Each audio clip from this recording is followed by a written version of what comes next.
before. I was doing all the things. I was, as you know, the phrase goes, chop wood and carry water, right? The day-to-day things, like even on the days when I didn't feel like it, even on the days I was tired, even on the days people didn't show up for interviews, right? I still kept going and I still kept doing it.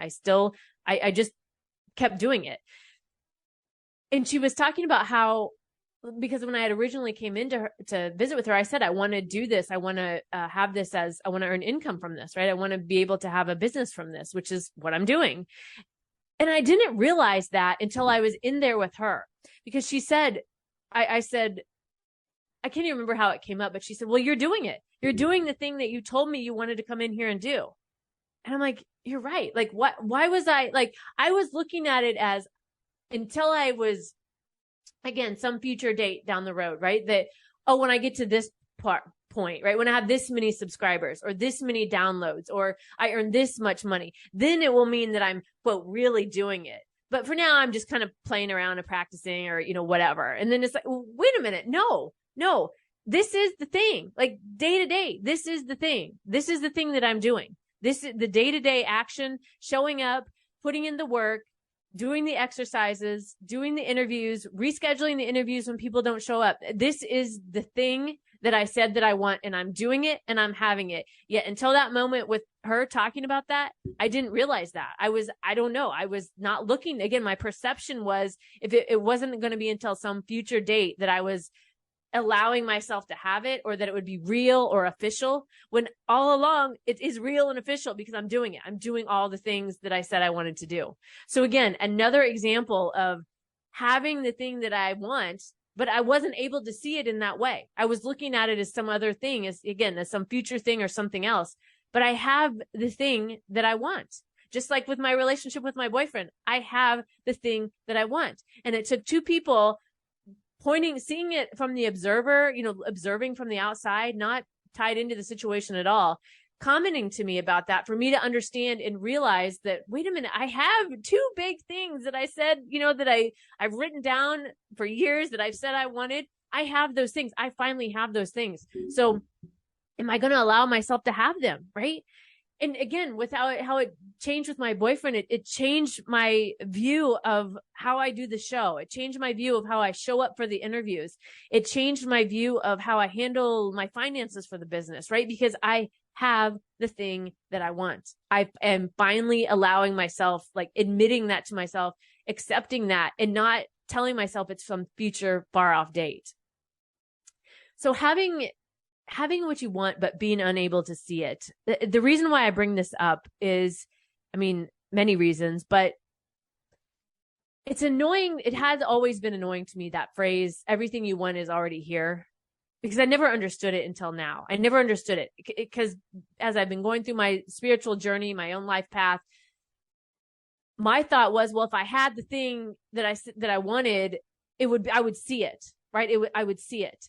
But what I've realized, and again, why I do this show, why we talk about all these things every week to week, why I show up and do this, because with the way our world is, with the way we're taught, with the way society is, our family, all of these external forces, which are not to put any of us in victim mode or anything like that, but it's just not it's just not like our natural way to see the things that we say we want. Our natural way is to see the anxiety, the fear, the stress, whatever, all of the negative things. That's just naturally how we show up, unless we're willing to do the work and see the other side, see the other perspectives, understand that we're not all of our thoughts. All of our thoughts aren't even true. We don't have to believe them. There is a different way. There's a level of effort required in this. There is a level of commitment to yourself required in this. There is a willingness to try things, fall down, get up, and try again. All of that and there's a lot more, obviously, but all of that goes into this life path that we're on, and this choice, this commitment to ourselves to see things differently, so that we can open up our perspectives and recognize those things that are in our lives that we want, and that we're not in this state of struggle, or not in this place of like having to, it's always some future date like I was doing. Right. So today I just did an interview, which is going to run next week, with two people who wrote a book. It's called Typhoon Honey, The Only Way Out is Through. The authors are Chris Gorell and Candace Sogren. And we're going to talk about this more in the episode that's going to run next week, because we get into this about how our mind works. There's the reticular activator, I think is what it's called, where it basically is like your mind filters out things that it deems unimportant because there's so much coming in, right? We can't possibly process every single element of everything all the time. So our brain has this way of filtering things out that we deem unimportant. So if we haven't gotten clear about our vision, if we haven't gotten clear about what we want, if we're in some sort of like chaos about that, where we know we don't want certain things, but we're not really clear on what we want, our mind isn't going to pick up on because it doesn't know what to pick up on, right? It doesn't know to pick up on, hey, this is important to me. I want this thing. So let's start paying attention to that, right? Because the thing could be there, but because you're paying attention to the fear or the stress or the anxiety, you're not able to pick up on the thing that it is that you want. So you'll make sure to tune in next week on this episode, because we're going to go into this in greater detail. And Chris and Candace have a lot of experience with this. But I just bring this up today because this is another example of why it's so important to get very, very clear about what you want in your life. It's very easy to know what you don't want, and that's fine. But on the other side of that, you have to know what you do want. You have to know what you're working towards. You have to know what it is that you want for you, not anybody else, what you want in your life. Because once you get that clarity, once you have that vision and that mental clarity of what it is, then the mind knows what to focus on. It's going to know to start focusing in on those things that you say you want instead of the fear or the chaos or whatever. There's a clear path. There's clear directions of where to take your mind. And we are the ones that are in control of that. We're the one that set that. And if we don't set it, it gets set for us by whatever we consume around us, society, advertisements, social media, TV, all of that stuff. It'll get set for you. So it's another reminder of the importance of getting very clear about your visions, about what you want your life to be like, what you want, and what you actually, how do you want to experience your world? And as I'm talking about this, I have my vision board right here.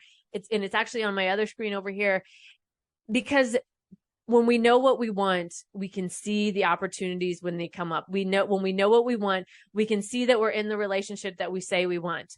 When we're clear about what we want, we can see that the business that we started, where it started and where it is now, is exactly the thing that we said that we want. We actually created the thing that we said that we want.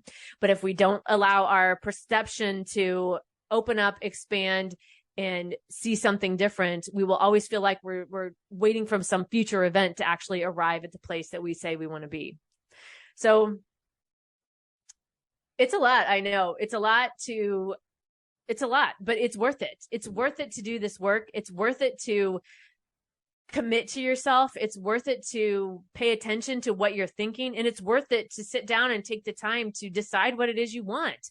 And there's a million ways to do that. You can go to createwhatyouspeak.com at my Create What You Speak Academy. I have several tools that you can do that, make it very easy. 33 Days of Magic is probably the one that I would suggest that you go with if you're interested in doing this for yourself, because you get clear about what you want. It helps you get that clarity. And without the clarity, we're just floating around in the chaos and letting the chaos decide where we go each day. And if you've lived that way for any part of your life, you'll know that that's no way to live, that you can experience your life in a different way, and it's totally worth it.